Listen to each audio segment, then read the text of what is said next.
बाहर की कंट्रीज़ में भी most common cancer breast cancer है, लेकिन वहाँ पे उतनी ज़्यादा डेथ नहीं होती ड्यू टू ब्रेस्ट कैंसर। ये इतना कॉमन है, यदि आपने आज पूरे दिन में 8 महिलाओं को देखा है, तो आप समझिए कि अगले 5 साल में उनमें से किसी एक को होगा। आप जैसे घरों में यदि पौधे लगाते हैं, तो वहाँ पे वीड्स उग जाती हैं, अनचाहे पौधे उगने लगते हैं।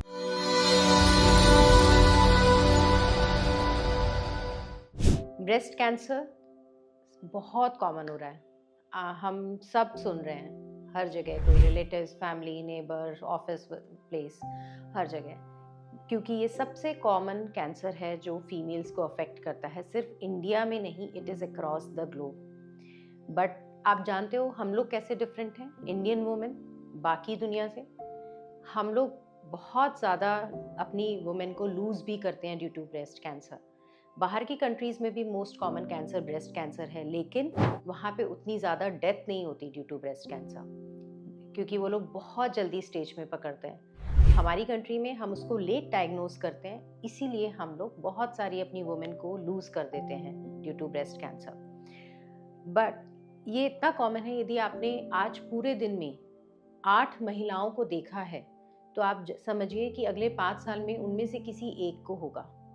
तो हमारे पास 2 तरीके हैं, या तो हम बस शुक्र मनाते रहें और भगवान को थैंकफुल बोलते रहें कि चलो अब हमें नहीं हुआ, हम बच गए, या फिर हम अपने आप को अवेयर रखें कि हम इससे बच कैसे सकते हैं। हम सब डरते हैं, हम सब जानते हैं, पर ये जब मैं पूछती हूँ कि अच्छा तो इससे बचने के लिए आप क्या करते हो?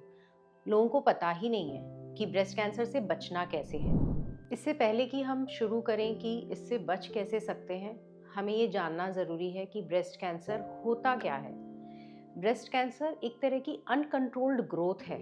आप जैसे घरों में यदि पौधे लगाते हैं, तो वहाँ पे वीड्स उग जाती हैं, अनचाहे पौधे उगने लगते हैं। उसके लिए आप कीटनाशक यूज़ करते हैं, अच्छा खाद यूज़ करते हैं। इसी तरीके से यदि ब्रेस्ट में कोई भी सेल अनकंट्रोल्ड तरीके से ग्रो करने लगे, तो वो कैंसर में तब्दील हो जाता है।